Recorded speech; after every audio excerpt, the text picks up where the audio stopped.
Hi everybody, this is Lainey from Camp Joy Farms. This is a little bit different video from what I normally do. It has nothing to do with gardening. It has nothing to do with seeds or getting organized or doing any chores around my house or anything like that. This is a special video for me. It's about a buddy of mine, a person who I've known the last couple of years, but never actually met in person. But yet people like that sometimes just, they're a part of your life, even if you haven't met them in person. And his name was Dwight Email. And I'd like to tell you about him a little bit because he passed away. I found out yesterday he passed away on February 14th. Yesterday when I went to the post office, I got a letter in the mail. And at first I thought it was from Dwight because he would send me payments for something. I'll tell you about that in a minute. He would send me payments in a long white envelope, and he had a certain way of writing. And this handwriting on this letter was very familiar to that, so I thought it was from him. But it was actually from his sister. And her first paragraph says, "I am so sorry to tell you that my brother Dwight was found on February 14th, dead in his trailer. I had not heard from him for 2 days, so the police broke in and found him." First of all, I was eternally grateful to get this letter, because I had always worried that if something had happened to Dwight, I wouldn't know about it, and no one would know to even tell me about it. So I was so honored that she was able to figure out who I was and to contact me and let me know that Dwight had passed away. I was very sorry to hear it. It kind of took my breath away there for a minute. I sat in the parking lot at the post office and read and reread the letter a couple of times. And my husband knew how I was feeling, so he just let me have that time with it. And then we had to just keep on running our errands that we were doing. But the whole day, he was just with me the whole day. And another little incident happened while we were out running our errands, where I just feel like God let me have just a moment with Dwight. And it was a funny story, and I'll tell you about that in a little bit. But who in the world is Dwight? And how did I know him but yet not know him? It was, how did I not know him in person if I knew him?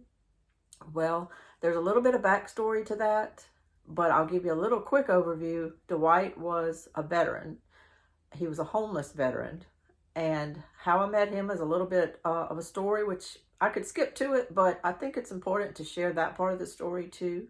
And I hope it inspires people to maybe just take a chance and help someone, even if they don't know them really well. But just to kind of go where God leads you on some things, because it could work out. It certainly, I think, worked out for Dwight in the end. And I think it's helped me be a better person as well. Here's a little bit of the backstory. I think everybody sometimes struggles with social media. Maybe people don't, but I did. I had never in my life used Facebook. And then the flood of 2016 happened here in South Louisiana. It was a major, major, major flood. And all of a sudden, people were just disconnected from each other. People were evacuating. Families were split up. People couldn't get in touch with each other. I had AT&T service at the time. All our cell phones went out. And I had to help my mom evacuate to Baton Rouge. I was staying at her house when it all happened. And her house was in danger of flooding. So we had to get out quickly and go to Baton Rouge. Well, my cousins and all said, "You need to get on Facebook," because somehow or another, the messenger part of Facebook was still kind of working, even though the phone service was really bad. So they hooked me up with Facebook, and it was wonderful. Just, I figured out how to use it really fast. And I was able to even help with some rescues from some people that we knew that had been boated out of their homes and taken to shelters, and then nobody knew how to get to them and all. And we were able to just figure out how to get a truck in to haul them out and to let family know they were coming and things like that. It was wonderful. I just really had always just thought, I don't want to do Facebook, because I don't want, just to be gossiping on Facebook all the time and things like that. And then all of a sudden, here I am on Facebook seeing the good that it could do, because we were able to help people in that very, very frightening few days of that flood in lower Louisiana. I'm from Livingston Parish originally. Our parish was hit very, very hard. So just all the areas around here were very devastated by that flood. And I was able to see that Facebook was a good thing. Now, as time went on, it quits being about helping people, and you end up, you just scrolling all the time. Seems like every red light, you can't wait to get to a red light so you can sit there and scroll through Facebook and things like that. And I started feeling like it was invading my life. I didn't really want to know every little bit of gossip about everybody I went to high school with and things like that. I kind of felt like it was doing more damage to me than it was helping me or anything. And so at one point, I just not only deleted the app from my phone, but you can go into Facebook and just deactivate it and just take it off your whole phone so it's not sitting there in the background. And that's what I did.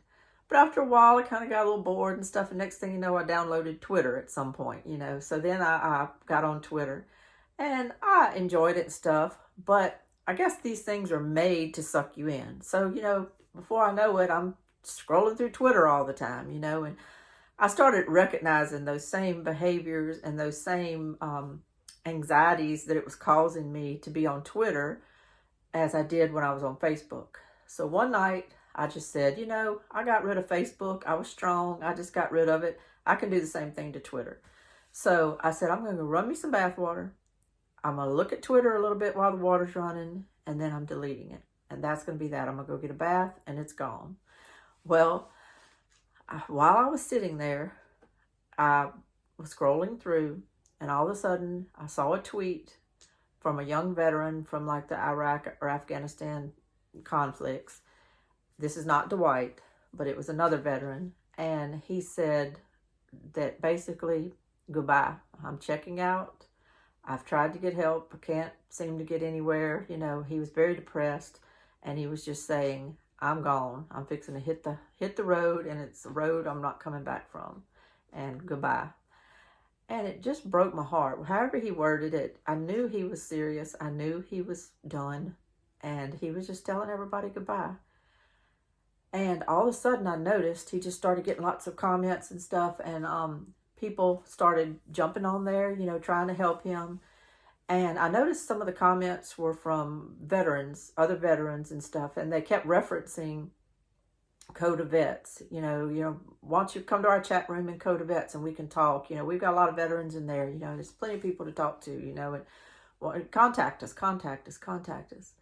So I sat there a little bit, and I just didn't know really what to do. But finally, this is what I did, because I had a lot of compassion for what that young person was going through, because I also lost a son to suicide when he was 21 in 2008. So it hit me when I saw this tweet. It hit me very hard. So I got on there and I said to the boy, I just said, as a mom, I'm asking you to not do this tonight. I'm asking you to please contact those other people who are contacting you. They seem really nice. They seem concerned. Please get with them in the direct messages and talk to them. As a mom, I'm asking you, don't do this. You're going to leave a lot of people hurt that you're going to leave behind, and don't do that. And just try to be nice. And that was it. That was my tweet. And I got off of there. And I didn't delete it though. I kind of was worried about this boy, so I wanted to kind of see what happened. I wanted to make sure that maybe some of these other people he would start tweeting with and stuff. I just wanted to make sure he was okay before I deleted Twitter. So I went ahead and got me a bath. And when I got out of the tub to go to bed, I had gotten a message from the people, the veterans that were texting the boy. And one of the men said to me, hi, my name's Bob, and I'm with the Code of Vets organization. We were wondering if you wanted to join us on Twitter to help veterans. And I texted him back and I said, I don't even know what that means. What would I do? How would I join y'all? What do y'all do on Twitter? I don't understand, And he said, well, it's just a group of us that we reach out to veterans when they're in crisis. And we feel like with your experience as having lost a child to suicide, you could help us. And I said, well, I was never in the service. And I said, and my son that I lost was not in the service. I said, I don't really have an background of veterans, in my immediate life. And he said, that's okay. We don't care about that. We just need to have people that are compassionate, that'll listen to these people. on standby, you know, and if you can ever just jump into a case, then jump in. If you don't, if you can't, you can't. It's okay. So I had to make a decision because I was really just wanting to kind of get social media out of my life and everything. But I kind of felt like, okay, minutes from me deactivating Twitter, this happened. So I always try to leave it open in my life if it's God. You know, was there a reason I didn't need to be deleting Twitter right now? So as it turned out, I think that was exactly what it was. So I told the man yes, and it began a learning curve. I had to kind of be in their chat rooms for a while, their direct messaging groups on Twitter, to kind of get a feel of what was going on before I really had the courage to kind of step into any situations. But eventually, you know, you do. There's a lot of crisis in our country with veterans, a lot of crisis. All age veterans, from the very oldest veterans down to the very youngest ones. You know, some of them are even, you know, still in the military and they're having issues and things. And so it was something. But there's a lot of different places out there, I guess, for veterans to go. But this specific thing that I was helping with was called Code of Vets. It operates predominantly off of Twitter. They do have a website, codeofvets.com, and different ways I guess you can contact them. But the way we operated, the way I helped was on Twitter. And that's how I met Dwight. I jumped in at some point. I kind of became an active advocate. They called us, we weren't just called volunteers, we were called advocates. And I started learning how to reach out to the people, how to establish some vetting, you know, to make sure that they were actual veterans that needed help. There was a process to go through, and learned how to do that, learned how to kind of do all kinds of things. I mean, every case was different that we dealt with. Every case was different. There were lots of mitigating circumstances all the time. And it was a very valuable thing to do. I'm kind of shy by nature. And this was something that just all of a sudden here I am constantly talking to strangers, just constantly, you know, we had a little way that we kind of filtered in the different tweets and things where we thought a veteran might be needing help, or if they actually contacted us, it would go through kind of a certain process. And then you would say, okay, I've got this case, or I've got this case, and then it would be your case after that.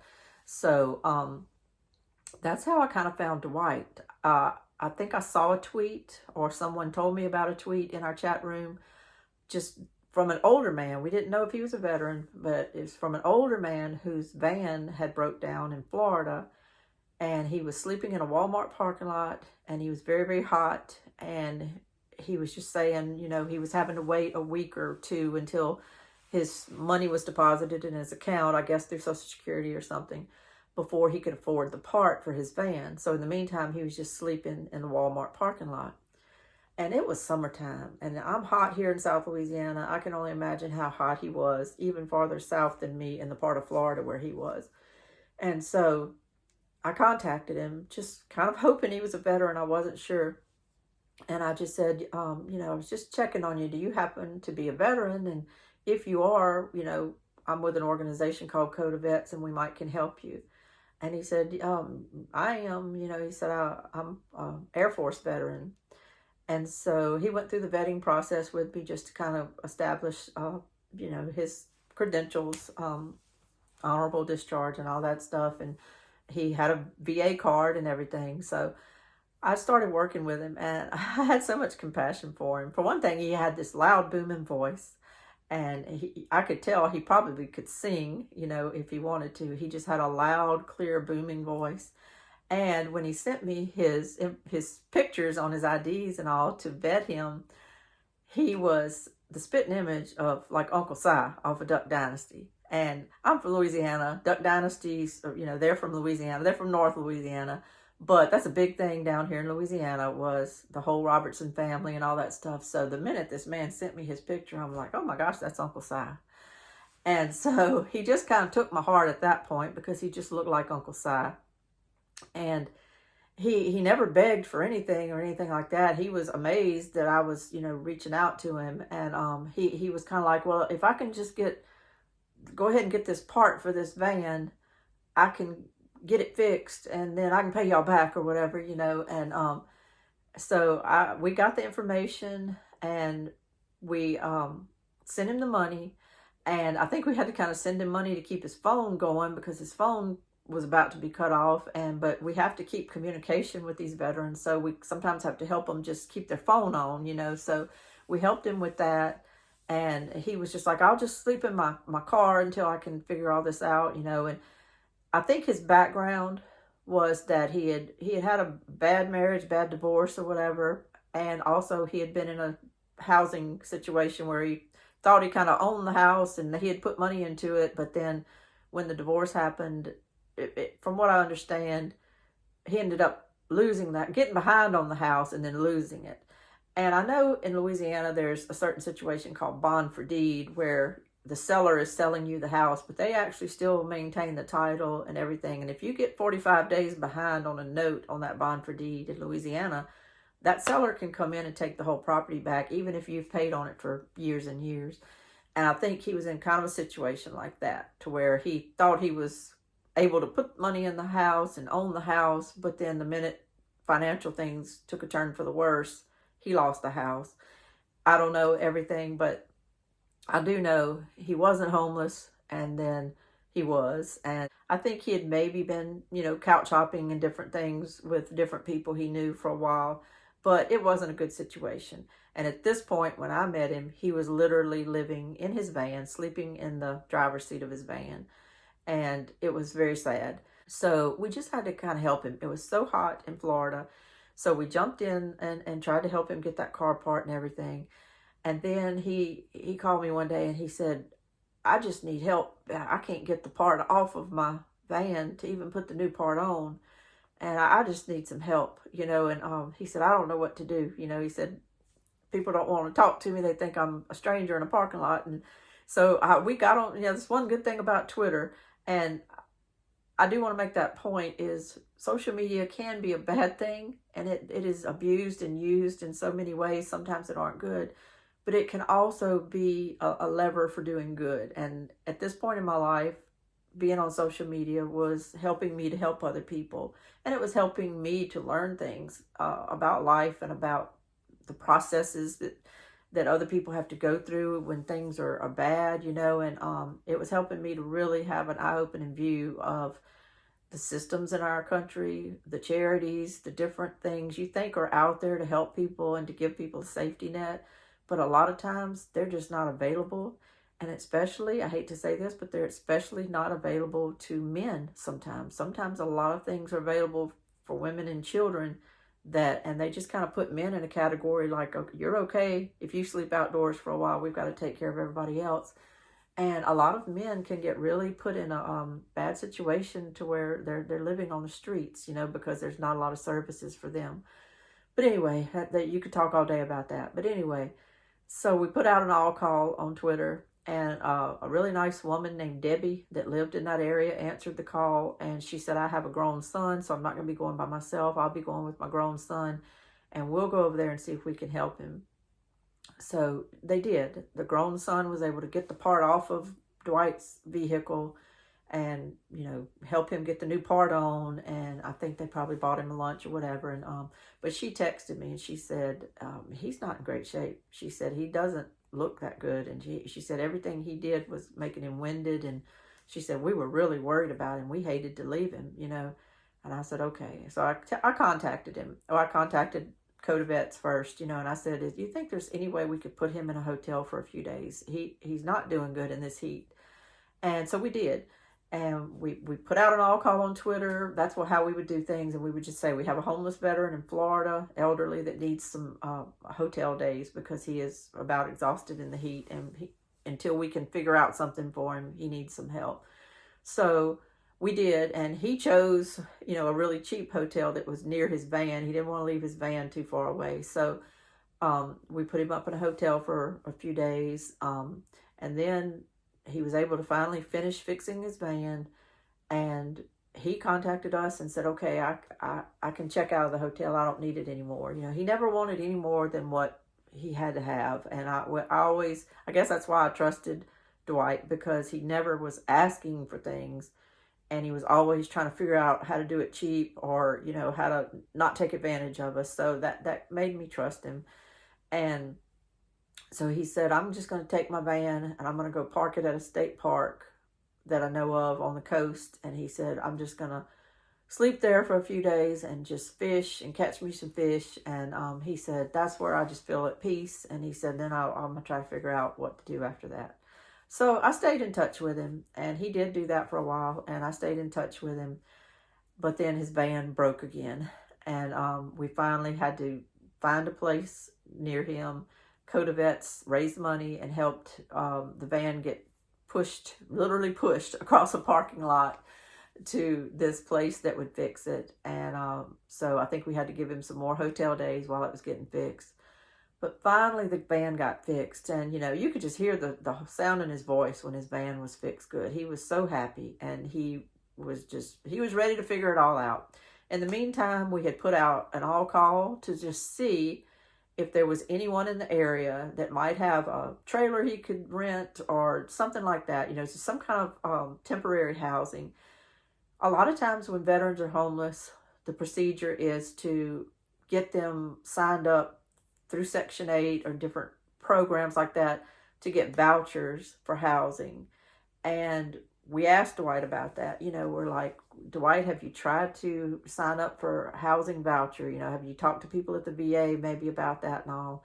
And he had, but he did not want to do it. And he had went and visited a couple of the places. He said he was scared to live there. A lot of your elderly veterans and all have some fears about being victims of crimes, and he did not like the areas. He did not like the neighbors. He did not like the way the places, the little apartment building things were run. And his choice was, I would rather sleep in my van than stay in any of these places. And I'm sorry, but if all y'all want me to do is go do that, and then I appreciate it. And he said, I'll just figure something out and thank y'all, And we were like, well, no, we can't make you do anything. That's just an option. That's an option you always have to kind of throw out there to try to get someone off the streets, to try to help them, see if you can help them get the voucher. Sometimes it's months before they can qualify for a voucher. So that's not an end all do all, but you at least maybe start the process with them. But anyway, he did not want to do that.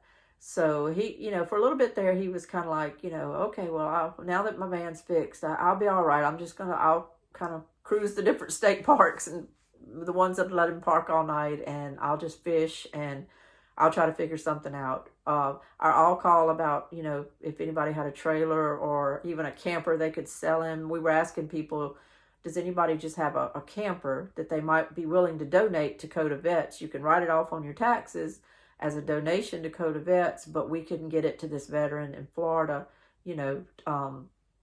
for him to live in. And we just didn't have any people come forward. Sometimes in the past, people had come forward and offered cars and different things, but at this particular time, nobody came forward to offer any type of thing like that for Dwight. The one option we had that would be if someone could have offered a little trailer or a camper that he could have lived in. He felt like he could find a trailer park to put it in near the coast. And you would think that'd be easy, just to find a trailer park. But apparently all along the coast of Florida, Dwight said they have a lot of snowbirds, which are people that live up north but come down to Florida and all during the warm weather. Well, when it's cold weather up north, they come to Florida, and they stay in the campers, and they rent these spots, and they'll pay a year in advance for their spots. So the people that own these trailer lots love the snowbirds coming because they get a year's worth of money paid all at once. The people want to reserve them year after year after year, so it's kind of like guaranteed income. So the snowbirds kind of get first choice on a lot of these trailer spots in these lots. And because of that also, the rents for those trailer lots are not really cheap. But he finally found one at a little place, not on the coast, but near the coast, for like $250 a month. And he could get, a spot, but he didn't have a camper. So anyway, so we kind of kept that all call going for a while to try to find Dwight a camper. It would have really just answered the question. You know, it would have taken a homeless veteran off the streets and given him a permanent place to live. It may not have been Taj Mahal, but it would have given him somewhere to live. Well, then I got a call from Dwight after I hadn't heard from him for a few days. And it turns out he was in the hospital. He had walked out of somewhere and got his foot stubbed or twisted on the concrete curb and had fallen and had broken his hip. And he's 10 years older than me, so I guess he was about, say, 65, you know, at the time this happened. And at the time that happened, maybe 64, something like that, 65. And I felt so bad for him. So he spent some time in a hospital in Florida. After a while, they just kind of wanted to boot him out. They weren't really discharging him to a rehab facility because he didn't have insurance and he wasn't on Medicare yet. And he was, if there was a crack that Dwight could fall through, it seems like he was falling through it. He didn't qualify for this. He didn't qualify for that. He was too old for this. He was too young for this. So it's just like, he just did. It seemed like if he would take one step forward, you know, he would go 3 steps back with things happening to him. And I'll give you another example in just a second of that exactly. So he did have a sister in another part of Florida who told him he had no other options. So she said, well, you can come stay with me a little bit. I think she just had a little apartment type situation somewhere, or a little townhome or something. And so she said, you can come stay with me. That's what he told me. So a buddy of his that he knew from the streets, I guess, took his van that was parked and came to the hospital and got him. And they left in Dwight's van from the hospital for the buddy to take him to hours away to the sister in another part of Florida. And the buddy was driving a little too fast in Dwight's van, wasn't familiar with the van. The roads were slick. So he ends up needing to stop, locking the brakes up and sliding right into another vehicle and rear ends somebody. Dwight ends up hurting his hip again that he had just been kind of recovering from. He ends up jamming and hurting his hip again. His van ends up wrecked, and, you know, there it goes. He couldn't even really afford to fix the van at this point. He couldn't even afford to have the insurance on it.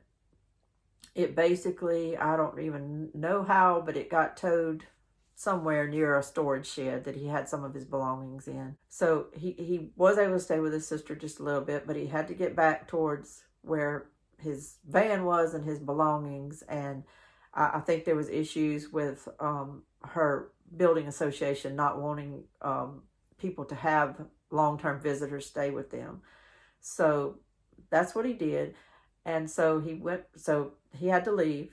So he went back to where his van was, and between his van and literally staying inside of his storage shed at this facility is where he slept for months.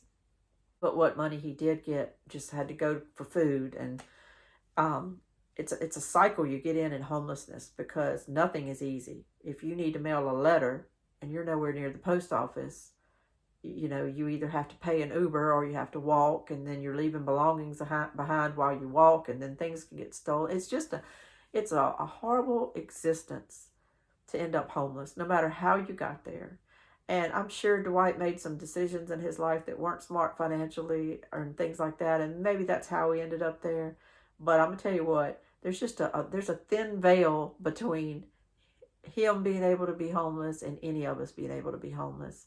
So never, never, never think it can never happen to you, because I'm sure Dwight never thought he was going to be 60-something years old living on the streets in Florida, but he was. And I just love Dwight because he was a free spirit, though. He could somehow just, as long as the weather turned cooler, which it did eventually towards, you know, the fall came, and as long as he could go every now and then and catch a fish, he always had this hope of doing crafts and getting back into the flea market circuit and selling crafts and making money. That's why he had the storage shed, because he had all these crafts and stuff in the storage shed, and if he got rid of all that stuff, then that was going to be like getting rid of his ability to make a living. And so he always had all these things going on in his mind. And Dwight was very, very religious. he was called Pastor Dwight. I don't know if he was legally ordained at some point, or that was just his nickname. I don't know, but he was very, very religious. He loved to talk about God. He loved to preach. He made videos on the rapture and different things like that. He loved all of that, and we all love the Lord. But I'm just saying, Dwight was just in love with Scripture, and he was in love with God.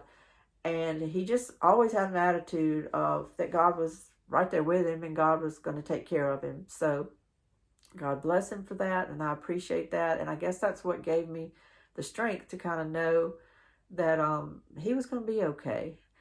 I was busy with my own life. Holidays come and go. You know, we would text back and forth different times, and I would check on him and things. And Coda Vets ended up, I'm sure, having to help him a couple other different ways. But finally,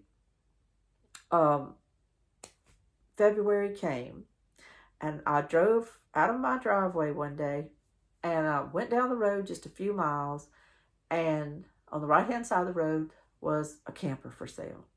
And I had actually even thought about buying Dwight a camper, just buying a camper. But I didn't know anything about campers. I even asked my sister, because they had campers throughout their marriage. And I just said, I don't know what they cost. I don't know what a good deal would be, a bad deal. I don't know anything about them. You know, how do you tell if the stuff still works in them? I said, I just don't know.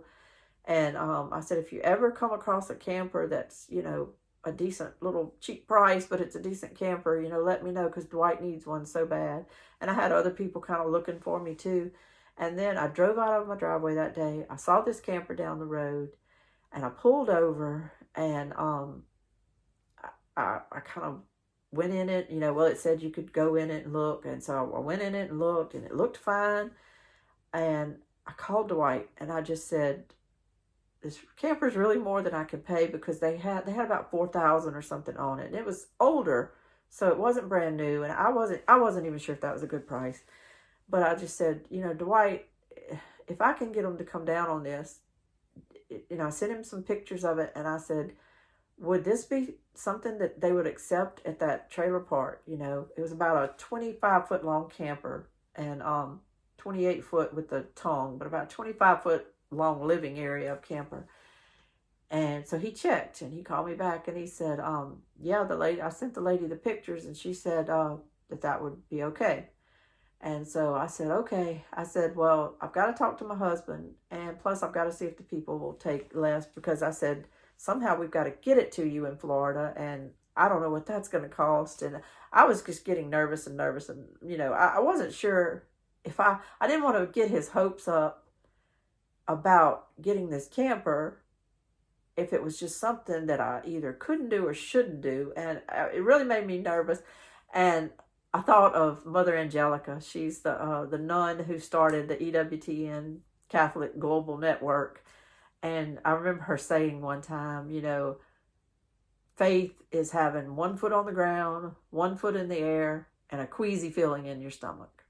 Well, that's what I had at that moment. I had a queasy feeling in my stomach about doing something so crazy as to buy a camper for someone that I had never really met in person, but that I had gotten to know, but I had never really met in person. And getting it from Louisiana to Florida, I didn't have a hitch to do that. I didn't have, you know, I didn't even know how to do that, you know. And well, what if it got in a wreck going there, you know, and was I going to get sued? And what if, you know, I got it to him in Florida, and the first hurricane that came along blew it into 5 other trailers? Were they going to come sue me? You know, everything in the world was going through my mind. And but I called my husband, and I just said, look, you might think I'm crazy, but if I think the people were asking $4,000 for the trailer. I said, if I can get them to take 3, I think I can manage 3, and then we'll have to spend something else to get it to Florida. But, you know, do you think I'm crazy, or can I do this? And he said, just, if you want to do it, and if you feel like it's something you're supposed to do, just do it. So I was like, whew, thank you. You know, that at least gave me peace, because I wouldn't ever want to do something like that, you know, without Richard's blessing being on it, you know. So I called the young couple that owned it. the man, and I told him what I was doing. I said, you know, I really have to get it for around 3 because I'm going to spend a lot to get it to Florida, and I don't know, you know, what that's going to cost me. And they took it. You know, he talked to his wife, and they took 3,000 for it. And also, they offered to bring it to Florida for me, you know, for a fee, you know, to reimburse them for expenses. Plus, they would just make a little money off of it. You know, I can't imagine asking someone to give up their entire weekend without compensating them in some way. They ended up not being able to do it, but they ended up having one of his best friends, who was a fireman in Baton Rouge, Louisiana. He and his wife did it. So anyway, I'm jumping ahead a little bit, but I called Dwight later that day, and I said, well, look, I think we're going to be able to do this. And so I said, before I pulled the trigger, I said, I'm at my bank right now to take the money out to go ahead and do this transaction, you know, in the next day or so with these people. Or is this what you want? Because I don't need to be stuck with a trailer. You know, I don't need to be stuck with it. And he said, man, he said, that would be an answer to my prayer, and I'll pay you back. You know, I'll pay you back. And so I was like, well, you can pay me back for the trailer. You know, I said, I'll pay for getting it to you. And I said, and I'll take it, all the paperwork to the DMV, and I'll pay the sales taxes and all that stuff. I said, if you want to just pay me back $100 a month, you know, toward the trailer, that's fine. I said, but you don't even have to start doing it now. Just wait till you get in it and get your life set up. You know, it's fine. And so that was our agreement, you know, and that was what we were going to do. And while we were talking, he said something about today was his birthday. And I said, oh, really? And I said, so you just got a home given to you on the day of your birthday. I said, you know, congratulations, you know, happy birthday. And so he was like, oh, yeah, I just found out on my birthday I'm not going to be homeless, you know. And I said, that's right, you know. So we got the ball rolling. We did the closing on the, got it all notarized, you know, to do the trailer with the young couple. And then a couple of weeks later, it wasn't until like March 13th, because of different reasons, the young couple was able to do it on March 13th weekend. So on March 13th, this trailer headed out of my driveway and headed to Florida to become Dwight's home. And I have a video of that I'm going to insert right here just to show you the trailer driving away from my house. And I texted Dwight to tell him that it was coming. And so kind of get him excited and knowing that it was on its way.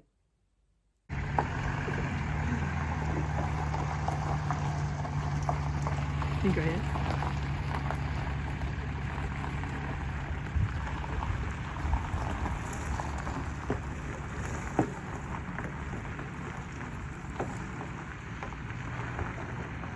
We had to get on Twitter and find out if there was anybody that could get Dwight from where he was to the town where his trailer was going to be in the lot, which was more near the coast. And so some people named the Diffendorfers from St. Petersburg, Florida, a man and his son, actually contacted Coda Vets and said, you know, we'll do it. We live here. Give us some, you know, information on where he's at and where we pick him up at. And at this point, Dwight was literally living in his van behind a thrift store in a town near St. Petersburg. And you know, so that's where they picked him up. And his van was pretty much, a friend of his was just going to buy it for scrap and scrap it. And so they loaded everything that was in Dwight's van into their little trailer they had brought to haul his stuff. And they took him 90 miles to the town where his trailer was getting delivered. So the next morning, they picked him up to do that. Meanwhile, the young couple had spent the night at a hotel, and they met Dwight that next morning at the lot and set his trailer up. And they sent me this picture to show me that Dwight was right there with his trailer. I thought it was cute.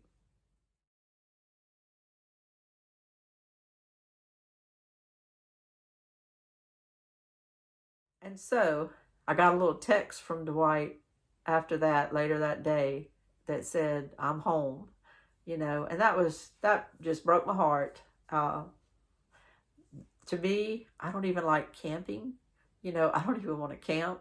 And to me, I wouldn't have even really wanted to go spend a weekend in an old trailer because I don't even really like camping or anything like that.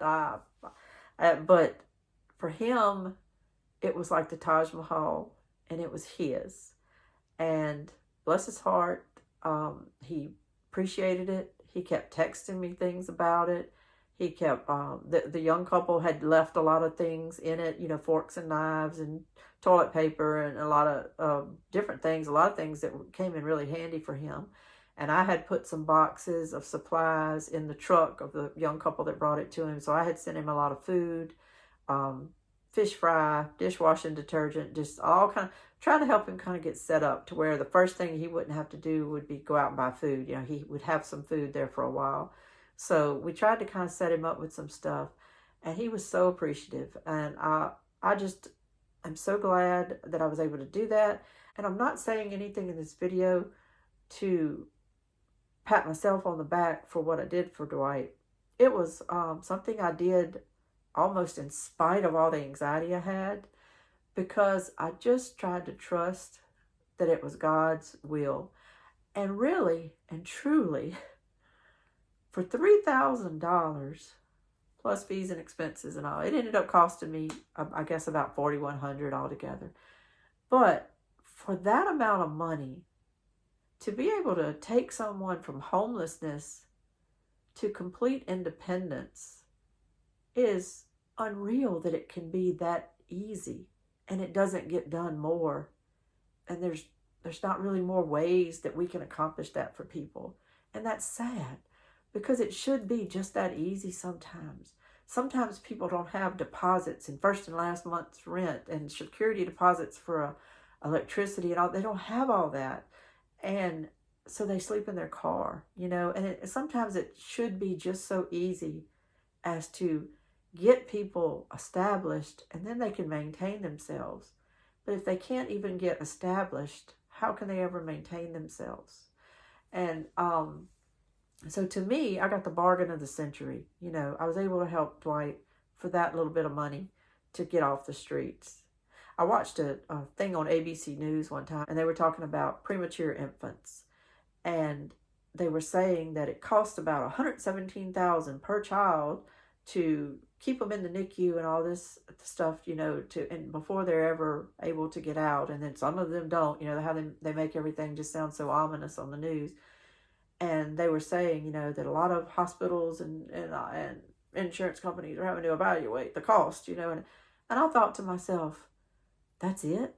For $117,000, we can spend that to save a child, and that child will live for the rest of their life? That's all it cost? They were acting like it was this huge, horrible amount. And I was thinking, that's all for a human life? We can spend $27 million to pay somebody to watch monkeys walk a treadmill, in some government project, to figure out who knows what. We'll do that. We'll spend money on goofy things like that. But we're going to sweat it that it cost $117,000 to save the life of a newborn child that's struggling just because it's small. And I'm thinking $117,000 is a bargain. Well, that's the kind of mentality I had when I was helping Dwight with this. I was like, that's a bargain. And I encourage people, if you can, sometimes just step out in faith to help people, because sometimes it's just such a small gap that exists between being able to be on your feet and falling through the cracks. I don't help with co-vets anymore. Right around the time I bought this trailer for Dwight, I had to step back. It was a very intense process helping a lot of the veterans, and it was just something you either have to do all in, or I had to step back for a while. And so I had stepped back, and I wasn't actually working with co-vets during those that month or so whenever I was helping him buy the trailer. And I haven't worked with them since. I haven't went back, but I had just stepped back from co-vets right around that time. But Coda Vets was generous enough, and because they knew Dwight's story, that they did raise some money to help pay the young couple's hotel bill and the gas for them to take Dwight's trailer to Florida. And I just paid them some extra money, for their time. And so they helped with that. So Coda Vets helped Dwight a whole lot. And the one thing I do like about Coda Vets, and the one thing that I was proud of when we were helping people, and it's actually the reason Coda Vets got started, was because they do just directly meet a vet where they're at, see what the need is, what's the problem, what is it you're lacking that you can't seem to get, and we, would help fill that need very quickly, fundraise, fill the need, and try to get that vet back on their feet and going. Sometimes it was a dental bill. They need some dental work, to have done. Sometimes they just needed food. Sometimes it was Christmas gifts for their children. They might not have had any money for Christmas gifts. It could be a variety of things. It could just be a variety of things. Sometimes it was helping them get to a treatment facility. It could be anything. A roof fix. I met some of the most beautiful people that are still in my life, actually, and I helped them with a roof project outside of Benton, Arkansas, and was able to actually, I didn't always ever get to meet the vets I was helping, but in this particular occasion, I was able to meet them in Arkansas, and I actually did a road trip to Texas to help another family with a roofing project on their trailer. So the Arkansas project was just really beautiful, and just some beautiful people that were involved in that. And if they're watching this, I tell them, hey, right now. But I never got to meet Dwight personally. But for at least 2 years, he got his trailer on March 14th, 2020. And he was just shy, I guess. He had it 1 year and 11 months. He died around February 14th of 2022. But for those almost 2 years, he had a roof over his head. He had a place to live. He had a place to come home to if he went somewhere to come back. He had a place that he could lock his stuff up. He had a key. He had lights. He had neighbors. He was near the coast. He loved to fish. He told me one time that was just where he was at most peace, was when he was near the water and fishing. And he had a lot of health issues there towards the end. He had told me several times he just didn't feel good, that he couldn't move good. And I know that he wasn't getting the health care that he needed. He just wasn't. And I don't know. I feel bad for him. The last time we communicated a lot, but because of the year I had last year, I was just very, very busy and probably just didn't contact Dwight like I should have in 2021. But we did worry about each other when we saw on the radar that there was hurricanes in the Gulf. I really, really worried, that one was going to ever take a direct hit at Dwight on the Florida coast, and it never did. So I thank you, Jesus, for that. But I did text him when I would see little lines of thunderstorms coming through and things like that. And he was right on the money texting me when Hurricane Ida was fixing to come through our area last year, and I remember he said in the text, I pray the Heavenly Father, Lord Jesus Christ, be upon you and your family through this whole event and leave you untouched. And it did. We didn't have any damage, no problems. And so I felt very blessed, and I felt very covered with Dwight's prayers throughout that ordeal. And yesterday, after I found this out, my husband and I were at the post office when I found out. We had to go to the bank, and then we went to a grocery store, a little grocery store kind of out in the country where I grocery shop a lot. And I was in the produce section, and I turned around, and there was Dwight. It wasn't Dwight, it wasn't a hologram, and it wasn't an angel or anything like that. It was a real man. But if I could have plucked Dwight from the Dwight I had seen in pictures and put it on a person in this store, it would have looked just like that. And it was funny because I kind of saw him from the side, and I took a double take, and I thought, that's probably exactly what Dwight looks like.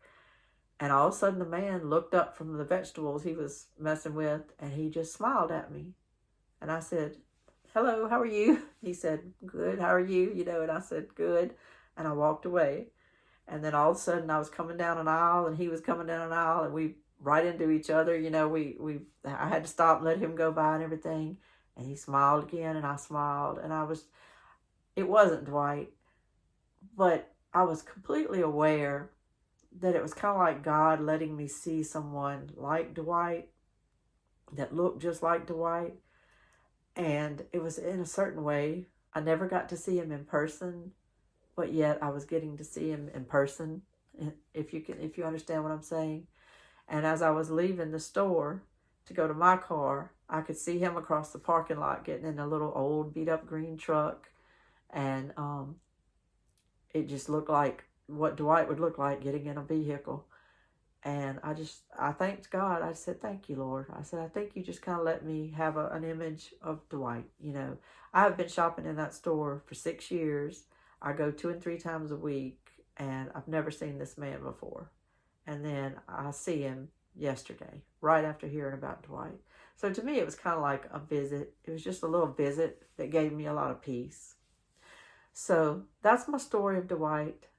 That's the buddy of mine that I've had, that I've texted with and had phone calls with, and just kind of shared his life, and he shared mine for the last couple of years. I'm going to miss him. I know he's with our Lord in heaven. You can't love the Lord like that and not be going straight to heaven to be with him. I have no doubt in my mind he's with God in heaven right now.